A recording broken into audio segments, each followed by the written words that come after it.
taş değil evladım. Kırım alem cevheridir, yüzük taşıdır. Kırım bahşiş, vergi, haraç değil evladım. Kırım benim sonum, sana hayat başıdır. Kırım senin göz bebeği gibi evladım. Onu asra, günahlara onu batırma. Kırım sensin, yurt göbeği gibi evladım.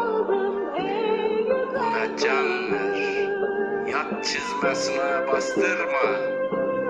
Kırım feza denizinde mezar evladım.